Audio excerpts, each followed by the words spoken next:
I can see it. With the drop in player base of Wolong Fallen Dynasty, some players may have their doubts on the game's longevity and if it will even last in the long run. Even I was having my doubts. But we should remember that this is Team Ninja, creators of fan-favorite games such as the Ninja Gaiden series, Dead or Alive series, and obviously the more recent favorite being the Nioh series with Nioh 1 and 2. These games themselves, as we all know, have been very popular with a huge dedicated fan base, but what exactly made these series so much more popular than Wolong? There are obviously many reasons to the longevity of the Nioh games, with their grinding feeling more fulfilling in the unique but tough combat and style of the game. But on top of the base game being a huge success, we need to keep in mind that the DLCs that Team Ninja put out on these games were absolutely phenomenal, with additions of new weapon types, ninjutsus, magic spells, and much more. This is basically meaning that they would say that the DLCs are what finished and completed the Nioh games themselves. So that definitely gives us hope that Wolong will make a bigger comeback with the release of the 3 planned DLCs coming in June, September, and then December. And so of course, that's what we're going to be covering today and get some insight and speculation what the future DLCs may potentially hold for Wolong Fallen Dynasty. I will not rest until the enemy has fallen! We'll be going over each of the planned DLCs based off the names they've been given, which actually gives us enough information to possibly tell what these DLCs have in store for us. Since each one of them has a name based off of a location or a name of a battle from the Three Kingdoms era that we've all known so well from the Dynasty Warriors games, I think we might have a good idea on what these DLCs may hold. Before getting into specifics, let's get into some somewhat minor additions players speculate and hope we gain from the DLCs. One of the biggest player desires will be the new weapon types, and I think it's safe to say that we'll most likely be getting different types of weapons with these DLCs. Looking at Nioh 2, they added 2 new weapon types between 2 of their DLCs, being the split staff and then a martial art fist weapon. The chance of the split staff being added seems unlikely, but a fist type weapon is definitely possible even if there wasn't a huge use of a fist type weapon in the era of Chinese history, at least that I could find. But this game isn't exactly lore accurate representation of the Three Kingdoms, so anything is possible.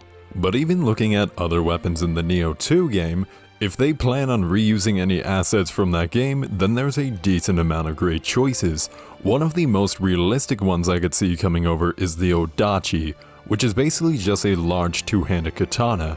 I know I would love a weapon like that, but another one that is more likely and just as cool would be the Twin Tonfans. Known for their speed and aggression in both the Nioh games and Dynasty Warriors games, I could see this one being a great addition to one of the DLCs. For the DLCs themselves, we're going to be covering are the 3 specific places from the Three Kingdoms era. So obviously this isn't lore accurate, we're not sure if it's going to be quite as specific as the name suggests they are, or maybe they will just be a little branch off from the Wolong actual story, but we'll see. Saying so, it could actually deal with different timelines, like maybe even before the main bad guy known as UG even shows up and then starts turning people into demons.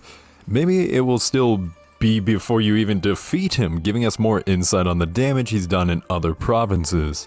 But anyways, let's start off by going over the first DLC we'll be getting in just a month, being the Battle of Zhongyuan.